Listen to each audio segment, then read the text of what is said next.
Hello प्यारे बच्चों, आज हम मैथ का लेसन 1 क्लास 10th वास्तविक संख्या का VVI ऑब्जेक्टिव जिस टाइप का बिहार बोर्ड जारी करता है उस टाइप का आज हम बताने की कोशिश कर रहे हैं। और ये ऑब्जेक्टिव क्वेश्चन काफ़ी हेल्पफुल होने वाला है एग्ज़ाम के दृष्टिकोण से।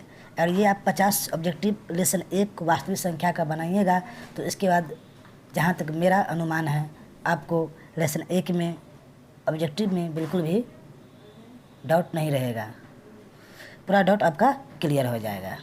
तो चले आज हम आप लोगों को ऑब्जेक्टिव सॉल्व कराने जा रहे हैं लेसन 1 वास्तविक संख्या का। प्रथम क्वेश्चन है निम्नलिखित में कौन अभाज्य संख्या है। तो हम जानते हैं वैसी संख्या जो स्वयं और एक के अलावा किसी और से गुणनखंड न हो उसे हम अभाज्य संख्या कहते हैं। तो देखिए 8 2 कान में भी आता है, 4 कान में आता है, ये नहीं होगा। 9 3 कान में भी आता है, 11 किसी भी टेबल में नहीं आता, या तो एक में आता है या तो स्वयं में आता है। तो इस प्रकार आपका आंसर सी हो जाएगा। अभाज्य संख्या निम्न कौन अभाज्य संख्या होगा, 11 होगा। सबसे छोटी अभाज्य संख्या पूछेगा तो आप क्या बताइएगा, 2। ये भी याद रखना है, काफ़ी मोस्ट इंपॉर्टेंट है। सबसे छोटी अभाज्य संख्या 2 है, पिछले विगत वर्षों में पूछ चुका है। 625 के अभाज्य गुणनखंड में 5 का अधिकतम घातांक क्या है। दूसरा क्वेश्चन देखिए, 625 के अभाज्य गुणनखंड में 5 का अधिकतम घातांक क्या है। चलिए इसको हम बताते हैं। आप एलसीएम करिएगा, ठीक है। 625 का एलसीएम करिएगा, 5 में आता है 125, फिर 5 में आता है 25, फिर 5 में आता है 25। तो देखिए कितना हुआ, 1 2 3 4। तो 5 का पावर हुआ कितना, तो 5 का घात पूछ रहा है, घातांक पूछ रहा है ना। इसको तो इस प्रकार 625 के अभाज्य गुणनखंड में 5 का अधिकतम घातांक क्या है। तो 5 का एलसीएम किए तो 625 का एलसीएम किए तो 5 इसमें 4 बार आया, तो 5 का पावर कितना हुआ, 4। तो ये 4 आपका क्या हो गया, घातांक हो गया।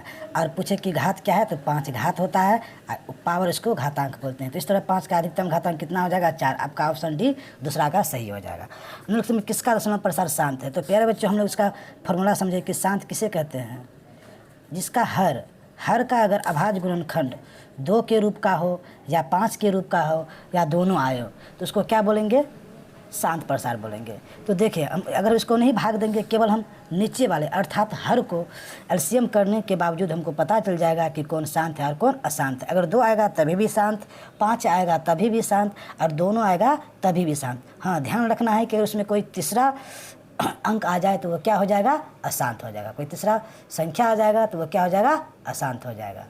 तो देखते हैं, जैसे 1600 है तो 1600 का आप एलसीएम करिएगा तो 800, फिर होगा 400, फिर होगा 200, फिर होगा 100, फिर होगा 50, फिर 25 और 25। तो इस प्रकार से देख रहे हैं 1 2 3 4 5 6, 2 आया 6 बार और 5 आया 2, मतलब 2 और 5 का ही अभाज्य गुणनखंड हमें प्राप्त हुआ। तो अभी हमने बताया कि 2 आएगा तभी भी शांत, 5 आएगा तभी भी शांत और दोनों रहेगा तभी भी शांत। और सबको करिए, 21 को करिए तो 3 7 21 आ रहा है। 88 को करिएगा तो ये नहीं होगा। 88 को आप करके देख लीजिए, 44 22, देखिए 11 इसमें आ जा रहा है तो ये भी नहीं होगा, ये भी नहीं होगा। इस प्रकार आपका आंसर ए हो जाएगा। तीसरा का आंसर ए होगा, करेक्ट। कौन शांत है, बाकी तीनों क्या है, अशांत है। 4 नंबर देखते हैं, निम्नलिखित प्रमेय संख्या में दशमलव प्रसार किसका शांत है। सेम क्वेश्चन है, जो तीसरा था वही आपका 4 नंबर क्वेश्चन है। तो कौन शांत प्रसार है, इस तरह से आप करके देख लीजिएगा आपका आंसर कौन हो रहा है, ठीक है। इस तरह से आपका आंसर ए होगा सही। 31 25 का जब करिएगा तो आपको केवल 5 5 का घात आएगा। 5वां क्वेश्चन देखते हैं, प्रमेय संख्या P/Q बराबर नहीं 0 दशमलव प्रसार कब शांत होगा। तो अभी हमने बताएं कब शांत होगा, या तो 2 आएगा तब, या 5 आएगा तब, या दोनों आएगा तब। तो देखिए इसमें कौन सा ऑप्शन है। पहला में 2 3 आ रहा है, ये नहीं होगा। 2n और 5n के रूप का होगा, ये तो ये देख रहे हैं आप, बी आंसर आपका होगा। देखिए सी में 3 और 7 आ रहा है, ये भी नहीं होगा। डी भी नहीं होगा। √2 √3 आ रहा है। तो फार्मूला है ये प्यारे बच्चों, 2n और 5n। हालांकि यहाँ पे 2m × 5n होना चाहिए, यहाँ पे गलती से लिखा गया 2m × 5n के रूप का होता है, जहाँ n और m क्या है, ऋणात्मक पूर्णांक है। अच्छा, आपका आंसर इस तरह से कौन हो जाएगा, बी हो जाएगा। 2m और 5n के रूप का होगा तभी वो क्या होगा, शांत होगा। अगर उसमें कोई तीसरा आ जाएगा तो वो क्या हो जाएगा, अशांत हो जाएगा। तो बी आपका ऑप्शन सही हो जाएगा। 6 नंबर देखिए, प्रमेय संख्या इतना में दशमलव प्रसार कब अशांत होगा। तो अभी बताएं, 2 के रूप का रहेगा तभी भी शांत, 5 रहेगा तभी भी शांत और दोनों रहेगा तभी भी शांत। तो पहला तो शांत के रूप का नहीं है, जहाँ एन ऋणात्मक पूर्णांक है। दूसरा देखते हैं 2m 5n के रूप का हो और इतना में के रूप का हो और ये का रूप का हो, कौन अशांत है। ये अशांत आपसे पूछ रहा है, तो पहला शांत होगा, दूसरा भी शांत होगा, तीसरा देख रहे हैं, चौथा भी शांत होगा, तीसरा। इस प्रकार से आपका आंसर हो जाएगा। देख रहे हैं 4 और 10 हो रहा है, तो ये आपका नहीं होगा। सी, इस तरह से आपका आंसर 6 का आंसर कौन हो जाएगा, सी हो जाएगा। 7वां देखिए, 2 परमेय संख्याओं के बीच अधिकतम कितनी संख्या हो सकती है। तो 2 परमेय संख्याओं के बीच अधिकतम कितनी संख्या हो सकती है, तो अनंत हो सकता है प्यारे बच्चे। अगर 2 परमेय संख्या दे देगा कोई भी, 1 और 2 के बीच में बोले 4 निकालें, 5 निकालें, 6 निकालें, अब जितना बोले आपको निकालने के लिए आप निकाल सकते हैं। तो 2 परमेय संख्याओं के बीच आप अधिकतम से अधिकतम परमेय संख्या निकाल सकते हैं या संख्या निकाल सकते हैं। इस तरह से आपका आंसर अनंत हो जाएगा। कभी भी 2 परमेय संख्या लिखा रहे तो समझिए उसका अनंत परमेय संख्या निकलेगा। ठीक है, 2 अपरमेय संख्या का भी निकलता है अनंत अपरमेय संख्या। तो इस तरह से आपका आंसर क्या हो जाएगा, डी हो जाएगा, अनंत होगा। अब इसमें 5 का अधिकतम घात, अभी हम बताए थे 2 नंबर क्वेश्चन, सेम क्वेश्चन है 8 नंबर, तो इसमें 5 का घात पूछ रहा था। देखिए 5 का घात कैसे होगा, कितना होता है, एलसीएम करिए आप। 5 का लगे 5 का 20, 5 सत्ते 35, 2 बजाएगा 5 25 0, 5 5 नंबर 45, 5 25 0, 5 का में 5 5, 5 में 45 0, 5 का में 5 3 15, 5 8 40। अब ये 5 कान में नहीं आएगा, तो 5 का अधिकतम घात होगा 1 2 3 4 आएगा, ये 2 कान में आएगा 19। तो हमें 5 का पूछ रहा था, 5 कितने बार आएगा, 4 बार। तो 5 का कितना हो जाएगा, सी ऑप्शन। अब 5 का अधिकतम घातांक कितना हो जाएगा, 4, ऑप्शन नंबर सी 8 का आपका आंसर सही होगा। 26 और 91 का मोसो क्या होगा। देखिए दोस्त, एक ट्रिक आपको बता रहे हैं, मोसो कभी भी पूछे तो 26 और 91 का मोसो। अब जैसे एलसीएम करते वैसे बनाइए। 13 और ये नहीं आता है, इस दोनों किस टेबल में आता है, 13 में आता है। तो 13 सत्ते 91, 13 दूनी 26 और 13 सत्ते 91, 13 दूनी 26 हो रहा है और 13 सत्ते 91 हो रहा है। अब दोनों किसी भी टेबल में नहीं आता है, तो एलसीएम हम तीनों को गुना करते हैं, लेकिन एचसीएफ में ध्यान रखना है केवल बाहर वाला को गुना करना है। तो इसमें केवल 13 आया है, तो 13 आपका एचसीएफ हो जाएगा। देखिए ढूंढिए, ऑप्शन ए आपका सही हो जाएगा। ठीक है, समझ गए। अब लघुत्तम 10 का देखिए, एलसीएम पूछ रहा है ए बी का, तो देखिए ए और बी दोनों में अगर एचसीएफ की बात करेगा तो एचसीएफ 1 होगा, क्योंकि ए और बी दोनों में कुछ कॉमन अगर आएगा तो वो आएगा 1। तो क्योंकि ए को 1 से गुना करेंगे तो ए ही होगा, और बी को 1 से गुना करेंगे तो बी ही होगा। तो ए और बी का एचसीएफ होता है 1। तो अगर इसका एलसीएम पूछ रहा है तो एलसीएम पूछ रहा है तो ए गुने बी ऊपर हो जाएगा और ए कोमा बी नीचे होगा, क्योंकि ए और बी का एचसीएफ कितना होगा, 1 होगा। और ए बी अगर ऑप्शन में ए गुने बी रहता तभी भी आपका आंसर सही हो जाएगा। अगर नीचे ए कोमा बी दिया है तभी आपका सही होगा। तो देखिए कौन सा होगा आंसर, इस प्रकार से आपका सी हो जाएगा आंसर। 47 देखिए, 11 नंबर देखिए आप, 47 से इतना को भाग देने पर यदि शेष 3 बचे और भागफल क्या बचे, तब भागफल क्या बचेगा। तो हमें मालूम है भाज बराबर होता है भाजक गुने भागफल जोड़ शेषफल। तो देखिए इतना से इतना को भाग देने पर, इतना से इतना को भाग देने पर, मतलब कि 379 को भाग देंगे हम इतना से, तो हमें शेषफल भागफल नहीं दिया, भागफल को हमने x मान लिए, अब प्लस शेषफल जुटता है 3। भाज बराबर भाजक गुने भागफल जोड़ शेषफल। अब इसको इधर लाइए, प्लस में इधर आएगा तो माइनस में। 47x घटाइए 6 7 3, 47x। अब x को हम क्या करेंगे, इससे डिवाइड कर देंगे 47 से। तो करिए डिवाइड, तो ये हमारे ख्याल से 8 बार में क्या होगा, कट जाएगा। तो इसका आंसर क्या हो जाएगा, 8 हो जाएगा आंसर आपका, बी आंसर सही हो। 11 का आंसर कौन होगा, बी। आप देख रहे हैं इस प्रकार से हम कैसे कैलकुलेशन किए हैं, देखिए समझ सकते हैं आप। 2 पूर्णांक इतना में ए बराबर बी क्यू प्लस, ये जानते हैं आप यूक्लिड विभाजन एल्गोरिथम का फॉर्मूला, ए बराबर बी क्यू प्लस आर। इसमें ए इस तीनों से बड़ा है, बी इस दोनों से बड़ा है और क्यू आर से बड़ा है। आर मतलब सबसे छोटा है। तो ज़रा ध्यान दीजिए, यहाँ आर ये जो साइन है आर बड़ा दिखा रहा है बी से, तो ये क्या हो जाएगा, गलत हो जाएगा। बी बड़ा हो सकता है आर से, देखते हैं ये जो है इस तीनों से बड़ा है, ये इस दोनों से बड़ा है और ये इससे बड़ा है, तो बी बड़ा होगा आर से। ये अभी तक सही आ रहा है, आर से बड़ा 0 ये हो नहीं सकता है, तो आपका आंसर बी होगा। बी ऑप्शन में बी बड़ा होगा आर से। ये इसमें आर का साइन देखा है, आर बड़ा है, लेकिन आर कभी भी बड़ा नहीं हो सकता है, बी बड़ा होगा आर से। तो 12 का आंसर आपका बी हो जाएगा सही। इसमें कौन अपरमेय संख्या है, तो प्यारे बच्चे जानते हो अपरमेय संख्या उसे कहते हैं जो p/q के रूप का नहीं हो, जो रूट से जिसका पूर्ण वर्ग हो, जो रूट से निकल जाए। तो ज़्यादा देखिए 4 का वर्गमूल 2 होता है, ये प्रमेय हो जाएगा। 5 नहीं निकल पाएगा, 3 निकला हुआ है, ये भी निकला हुआ है, तो इसका वर्गमूल कितना हो जाएगा, 2। तो ये रूट से निकल, ये रूट से नहीं निकला तो ये क्या हो गया, अपरमेय संख्या हो गया। तो कौन अप्रमेय संख्या है। तो देखिए इसमें रेकरिंग है, इसको हम प्रमेय संख्या के रूप में बदल सकते हैं। ये प्रमेय संख्या में ऑलरेडी है। वैसे संख्या जो पूरा पूरी कभी भी विभाजित न हो, भाग देने पर कभी भी विभाजित न हो, वो क्या होगा? अप्रमेय संख्या होगा। तो इसमें देखिए 1 के बाद 0, फिर 1 के बाद 2 को 0, 1 के बाद 3 को 0, 1 के बाद 4 को 0, एक के बाद इस तरह 5 को 0, मतलब अनंत तक चलता रहेगा। ये कभी विभाजित नहीं होगा, अर्थात यह अप्रमेय संख्या हो जाएगा। ये कभी भी विभाजित जो नहीं होगा वो हमेशा अप्रमेय संख्या होगा। जिस पे रेकरिंग दिया रहेगा वो समझिए प्रमेय संख्या होगा।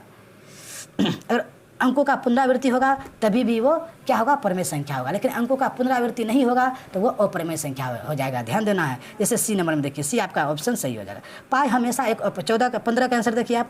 पाई क्या है? पाई हमेशा एक अप्रमेय संख्या होता है। आप लोग भली भांति जानते हैं। लेकिन पाई का मान जो होता है 22/7 वो होता है प्रमेय संख्या। ध्यान देना। और 22/7 पूछे तो प्रमेय संख्या, लेकिन पाई पूछे तो अप्रमेय संख्या। इस प्रकार आपका आंसर हो जाएगा सी। 16 देखिए √5 एक क्या है? तो अभी भी बताए थे क्वेश्चन नंबर 13 में √5 क्या है? एक अप्रमेय संख्या है ना, क्योंकि ये इसका पूर्ण वर्ग नहीं होता, ये रूट से नहीं निकल पा रहा है। तो इसी तरह से आइए आप 16 पे देखिए, √5 क्या है? एक अप्रमेय संख्या है, क्योंकि ये रूट से नहीं निकलेगा। देखिए इस पर अभी बताएं, अगर रेकरिंग दिया हुआ है तो समझिए प्रमेय संख्या। बिना सोचिए आप प्रमेय संख्या पे बनाइए दोस्तों, डायरेक्ट बना दीजिए। बस आपका मैथ अच्छा होना चाहिए, बस मैथ को समझिए। मेरा अनुमान है कि आप 100 में 100 लगा सकते हैं। इस वीडियो को देखने के बाद आपको अच्छा से अच्छा अंक प्राप्त हो सकता है। बस आप देखिए, पूरा वीडियो देखने के बाद आपको पता चलेगा कि हमने क्या सीखे और क्या नहीं सीखे। अगला क्वेश्चन देखें, ये क्या है? तो ये पॉइंट है, ये पूरा पूरी कट रहा है, तो ये क्या होगा? प्रमेय संख्या होगा, है ना, क्योंकि ये अनंत नहीं है। इसमें देखिए प्रमेय अप्रमेय संख्या का योगफल, गुणनफल, योग, घटाव सब हमेशा क्या होता है? अप्रमेय संख्या होता है। कभी भी एक प्रमेय रहे अप्रमेय रहे तो हमेशा अप्रमेय ही होगा। तो देखिए 3 प्रमेय है, लेकिन √3 क्या है? अप्रमेय है। तो ये क्या हो जाएगा? बी ऑप्शन आपका सही हो जाएगा। ये क्या देखिए जरा ध्यान से देखिएगा इसको, पॉइंट का देखिए 1 2 फिर 1 1 2 फिर 1 1 1 2। देखिए अंकों का पुनरावृत्ति नहीं हो रहा है, अंक धीरे धीरे बढ़ रहा है। 1 था, फिर 2 को हो गया, फिर 3 को 1 हो गया, फिर 4 को हो गया, इस तरह बढ़ रहा है। तो अभी बताए थे क्वेश्चन नंबर 14 में सेम सवाल है, ये 20। ये भी क्या हो जाएगा? अप्रमेय संख्या हो जाएगा। ठीक है, उम्मीद है कि आप लोग समझ रहे हैं तो लाइक करें, सब्सक्राइब करें। अगला देखिए 21 नंबर, निम्नलिखित में कौन प्रमेय संख्या का एक समान रूप है? तो हम जानते हैं प्रमेय संख्या का फॉर्मूला होता है वैसी संख्या जो p/q के रूप का हो और q बराबर नहीं 0 हो, उसे हम प्रमेय संख्या कहते हैं। तो प्यारे बच्चों देखिए इसमें ऑप्शन कौन है? तो ऑप्शन सही ए है, बट थोड़ा इसमें थोड़ा गलती कर दे, यहाँ पे q दे देना चाहिए, यहाँ पे q बराबर 0 होना चाहिए। तो ऑप्शन इस प्रकार से आपका ए सही होगा।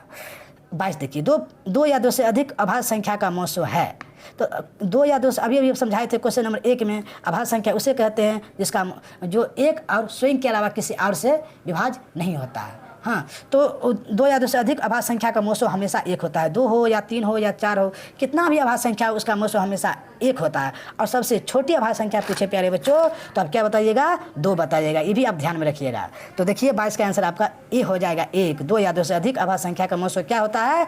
1 होता है। 23 नंबर देखिए, निम्न कौन प्रमेय संख्या है? अभी भी बताएं, जो p/q के रूप का हो, q बराबर नहीं 0 हो, वो क्या होता है? प्रमेय संख्या होता है। जो रूट में रहेगा वो कभी भी प्रमेय संख्या नहीं हो सकता। हाँ, रूट से अगर पूर्ण वर्ग हो जाएगा तभी ही प्रमेय संख्या होगा। 3 का देखिए पूर्ण वर्ग नहीं होगा, 4 रहता तो हो जाता, 1 रहता तो हो जाता। इसमें बी में देखिए √2 √2 क्या हो जाएगा? कट जाएगा, तो 2 बच जाएगा। तो ये हमें प्रमेय संख्या पता चल रहा है, ये अप्रमेय है, क्योंकि रूट में 5 है, यहाँ रूट में 6 है, पूर्ण वर्ग नहीं होगा। तो इस तरह से आपका आंसर बी हो जाएगा सही। तो इसका आंसर बी होगा प्यारे बच्चों। 24 का देखिए, ये देख के ही पता चल रहा है कि ये अप्रमेय है, क्योंकि यहाँ पे बाहर में प्रमेय है लेकिन अंदर में अप्रमेय है। 2 का पूर्ण वर्ग नहीं होगा और रूट में जब भी रहेगा अगर पूर्ण वर्ग नहीं होगा तो वो समझिए अप्रमेय होगा हमेशा, अर्थात बी आपका आंसर हो जाएगा। ये देखिए, देख के आप बता सकते हैं 1/√3 क्या होगा? अप्रमेय संख्या होगा। 25 का आंसर बी हो जाएगा। अब देखिए 26, अब 26 में मत बोलिएगा कि प्रमेय संख्या, उसको पहले कैलकुलेशन करिए आप। देखिए हम कैलकुलेशन बता रहे हैं 26 का। √3 ऊपर में है और नीचे में है √12, तो √3 का √3 होगा। √12 को करेंगे √3 गुने √4, फिर इसको करिएगा तो √3 और 4 का वर्गमूल 2। √3 क्या हो जाएगा? कट जाएगा, 1/2। देखिए रूट से बाहर हो गया, अगर रूट से बाहर हो रहा है तो प्रमेय हो जाएगा, अर्थात ए हो जाएगा आपका आंसर। ये देखिए प्रमेय अप्रमेय का जोड़ है, क्या हो जाएगा? प्रमेय संख्या हो जाएगा, सॉरी अप्रमेय संख्या हो जाएगा। इसको देखिए 5 5 2 3 3 3, केवल 3 3 3 आ रहा है, पुनरावृत्ति हो रहा है। तो देखिए पुनरावृत्ति हो रहा है तो क्या हो जाएगा? प्रमेय संख्या हो जाएगा। अगर पुनरावृत्ति नहीं होगा तो अप्रमेय संख्या हो जाएगा। तो ये प्रमेय संख्या हो जाएगा, ये ऑप्शन आपका सही हो जाएगा। 29 देखिए प्यारे बच्चों, 1/√2। थोड़ा स्पीड में बोल रहे हैं क्योंकि 50 क्वेश्चन हमको बताना है ना, आप ही लोगों के लिए थोड़ा स्पीड में बोल रहे हैं। हाँ, तो देखिए 1/√2 किस प्रकार की संख्या है? तो अभी बताया रूट से ये 2 नहीं निकल सकता है, इसलिए अपरिमेय संख्या होगा। उम्मीद है आप लोग समझ रहे हैं। ठीक, देखिए निम्न कौन अपरिमेय संख्या है? तो इसको कैलकुलेशन करिए, निम्न कौन अपरिमेय संख्या है? देखिए हम कैलकुलेशन करके आपको बता रहे हैं। अपरिमेय संख्या देखिए आप देखकर ही बता सकते हैं कि अपरिमेय संख्या, इसमें पाई लगा है, ये अपरिमेय संख्या होगा, ये नहीं होगा। अब सर आप लोग बोले सर, आप बोले कि रूट में होगा तो वो अपरिमेय संख्या होगा। तो देखिए हाँ, ये दोनों रूट में है, लेकिन बट ये दोनों कट रहा है। देखिए आप 3 + √3 - √3, ये दोनों कट जाएगा, अपरिमेय हो जाएगा। इसमें देखिए √8 है, √2 है, तो 3, इसका करेंगे तो √2 × 2 हो जाएगा, √2। अब ये दोनों कट जाएगा तो क्या ये रूट से निकल गया ना, ये दोनों भी आपस में कट जाएगा, तो इस तरह से आपका आंसर ए हो जाएगा, पाई। अगर कट जाएगा, बाहर निकल जाएगा तो वो प्रमेय हो जाएगा। तो 30 का आंसर आपका ए होगा। 31 देखिए निम्न में कौन सी संख्या प्रमेय संख्या है? तो 6 × 36, 8 × 8 = 64, बाहर निकल गया, ये नहीं निकलेगा, ये आपका आंसर होगा। ये भी निकल जाएगा 7 × 7 = 49, ये भी निकल जाएगा 3 × 3 = 9, 9 × 81, ये भी रूट से बाहर निकल जाएगा क्योंकि पूर्ण वर्ग है, ये भी पूर्ण वर्ग है, ये भी पूर्ण वर्ग है, लेकिन बी पूर्ण वर्ग नहीं है। इस प्रकार से 31 का आंसर आपका बी होगा। 32 देखिए 2 क्रमिक सम संख्या का मोसो, हमेशा सम संख्या का मोसो 2 गो रहे, 4 गो रहे, हमेशा 2 क्रमिक पूछे, 2 लगातार पूछे, 3 लगातार पूछे, तो उसका आंसर कितना होगा? 2 होगा। तो 2 क्रमिक सम संख्या का मोसो 2 होता है। आभास संख्याओं की संख्या अपरिमित रूप से क्या होता है?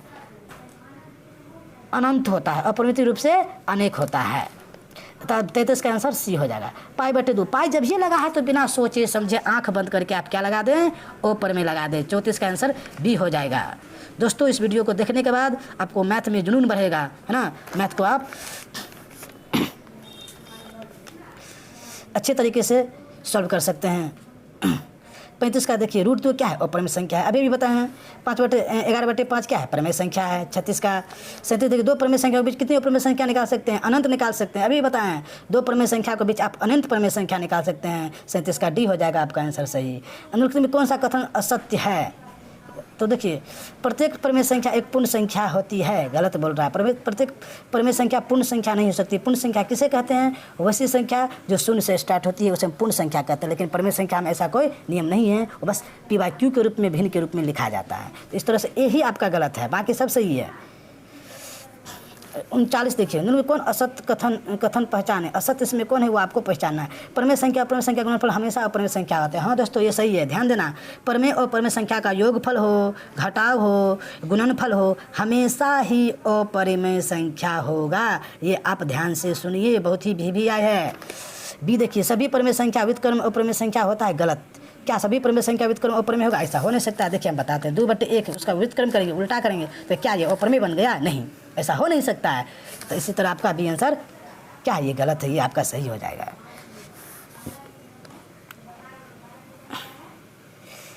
निम्नलिखित में कथनों 40 देखिए कथनों में से सत्य कथन को पहचाने। सत्य कौन है? इसको सत्य को पहचानना है। तो परिमेय संख्या अपरिमेय संख्या परिमिति है, जबकि परिमेय संख्या अपरिमिति है, गलत है।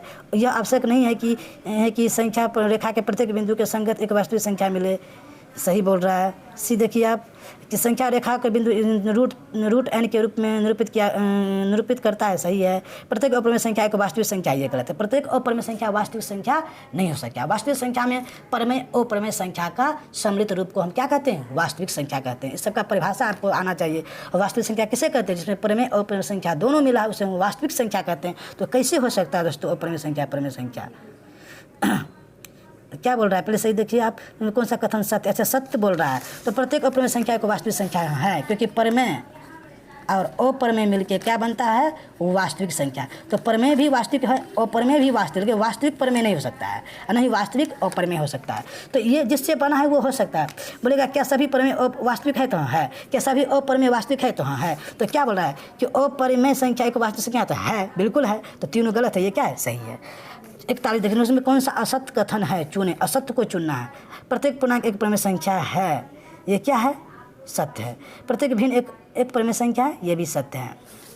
डी देखिए ऑप्शन, प्रत्येक पूर्णांक एक पूर्ण संख्या होती है, गलत है। तो डी आपका आंसर हो जाएगा। यार देखिए इतना n प्रकृत संख्या है, क्या n का कोई एक मान है जिसके लिए 4n अंक 0 पर समाप्त हो जाएगा? तो देखिए 0 पर कौन समाप्त होता है? जो n बराबर 0 हो। तो n बराबर 0 किस में आ रहा है, देखिए बी ऑप्शन आपका सही हो जाएगा। दो धनात्मक पूर्णांक इतना में HCF कितने के बराबर है, तो HCF DR के बराबर है, क्योंकि DR के बारे में बोल रहा है तो HCF DR के बराबर में होगा। छोटी संख्या उसमें R लगा दीजिए, वो HCF हो जाएगा। चलो देखिए, दो धनात्मक पूर्णांक A और B का HCF सबसे बड़ा पूर्णांक है, तो D द्वारा विभाजित है दोनों, A और B दोनों विभाजित होगा। तो 40 का आंसर आपका C हो जाएगा। 45 देखिए, दो धनात्मक पूर्णांक C और D, C बड़ा है D से और भागफल Q है तथा शेषफल R है, तो निम्नलिखित में कौन सा संबंध सत्य है, तो संबंध ये आपका B सही होगा। C बराबर DQ प्लस R, C बराबर DQ प्लस R। जरा ध्यान से सुनिए, यहाँ पर देखिए C सबसे बड़ा है तो क्या हो जाएगा, भाज हो जाएगा। D उससे छोटा है तो D हो जाएगा। भागफल Q है तो D को Q से गुना कर देंगे, और शेषफल क्या है, R है तो R को जोड़ देंगे। मतलब अर्थात जो सबसे बड़ा रहेगा वो भाज होगा और जिससे बड़ा होगा वो भाजक होगा। और भागफल तो आपको दिया है, तो भाज बराबर भाजक गुने भागफल और जोड़ शेषफल, तो B आपका आंसर C बराबर DQ प्लस R हो जाएगा। इसमें कोई दिक्कत नहीं है। 46 देखिए, दो धनात्मक पूर्णांक C और D है, देखिए इसमें भी वही बोल रहा है, C बड़ा है D, तो इसका HCF क्या होगा, अगर शेषफल 0 बराबर थीटा है तो शेषफल क्या है, थीटा है। तो अगर शेषफल थीटा है तो देखिए C और D में कौन छोटा है, तो जो छोटा होगा वही आपका क्या होगा, HCF होगा। तो D छोटा है तो D आपका क्या होगा, HCF होगा। 46 का आंसर A हो जाएगा। 47 देखिए, एक शून्येतर परिमेय संख्या और एक अपरिमेय संख्या का गुणनफल या भागफल क्या होता है, तो अभी बता है कि परिमेय अपरिमेय संख्या का योगफल हो, गुणनफल हो, भागफल हो या घटा हो, वो क्या होगा, अपरिमेय संख्या होगा। तो 47 का आंसर आपका ए हो जाएगा। 48 देखिए, परिमेय अपरिमेय संख्या का योग क्या या अंतर क्या होता है, तो अपरिमेय संख्या होता है, बी होगा आंसर। बार तो हम वही बोल रहे हैं। 49 देखिए, प्रत्येक भाज्य संख्या को अभाज्य संख्या की घातांक को गुणनफल के रूप में लिखा जा सकता है अथवा नहीं, तो लिखा जा सकता है। प्रत्येक भाज्य संख्या को अभाज्य संख्या के घातांक के गुणनफल के रूप में लिखा जा सकता है, बिल्कुल लिखा जा सकता है। जैसे देखिए, जैसे मानते हैं ये 20 है, 20 एक भाज्य संख्या, इसको तोड़ेंगे तो 2 दूनी 4 4 5 20, 2 के पावर 2 गुने 5, ये अभाज्य संख्या हुआ कि नहीं हुआ, तो भाज्य को हम अभाज्य के रूप में लिख सकते हैं, बिल्कुल लिख सकते हैं, लिखा जा सकता है। मतलब 49 का ए ऑप्शन आपका सही हो सकता है। धनात्मक विषम पूर्णांक किस रूप का होता है, तो धनात्मक विषम पूर्णांक की बात कर रहा है, सम पूर्णांक की बात नहीं कर रहा है। तो विषम डी ऑप्शन आपका 2q + 1 का रूप का होगा। ध्यान दीजिएगा, बहुत भी क्वेश्चन है। विषम पूर्णांक किस रूप का होता है, 2q + 1 के रूप का होता है। ये थ्योरी है, थ्योरी जब हम इसका डालेंगे वीडियो तो आप देखिएगा। प्रत्येक धनात्मक सम पूर्णांक किस रूप का, देखिए विषम होता है 2q + 1 का, असम होता है 2q के रूप का। ध्यान दीजिए, विषम होता है 2q + 1 जो 50 में देखें, 51 देखिए सम की बात कर रहा है तो 2q का रूप का होता है। ध्यान दीजिएगा, और q कैसा होना चाहिए, धनात्मक होना चाहिए दोनों में, चाहे वो सम हो या विषम हो। ये भी ध्यान दीजिएगा, अगर ऋणात्मक होगा तो वो नहीं हो सकता है। 52 देखिए, यूक्लिड विभाजन एल्गोरिथम में किन पूर्णांकों के लिए लागू किया जाता है, तो ये किन पूर्णांकों के लिए लागू किया जाता है, केवल धन पूर्णांकों के लिए लागू किया जाता है। ठीक है, ध्यान दीजिएगा, धन पूर्णांक के लिए लागू किया जाता है। शून्य को छोड़ दे बाकी सभी पूर्णांक के लिए, शून्य को नहीं देंगे, ए ऑप्शन आपका सही होगा। शून्य को छोड़कर सभी पूर्णांक के लिए। यूक्लिड विभाजन में शून्य को नहीं लिया जाता है, ध्यान दीजिएगा, शून्य को नहीं लिया जाएगा यूक्लिड विभाजन में। 53 देखिए, यूक्लिड विभाजन प्रमेय किन पूर्णांक के लिए संभव है, यूक्लिड विभाजन प्रमेय किसके लिए, अब केवल धनात्मक पूर्णांक के लिए, केवल धनात्मक पूर्णांक के लिए विभाजन प्रमेय का है। एक क्वेश्चन और है, हो गया दोस्तों, खत्म हो गया। इस तरह से आपका लेसन 1 का वास्तविक संख्या का ये खत्म हो गया। धन्यवाद, अच्छा लगे लाइक करें, शेयर करें और आगे बढ़ाएं वीडियो को। धन्यवाद। इस तरह से अगला वीडियो भी हम डालेंगे।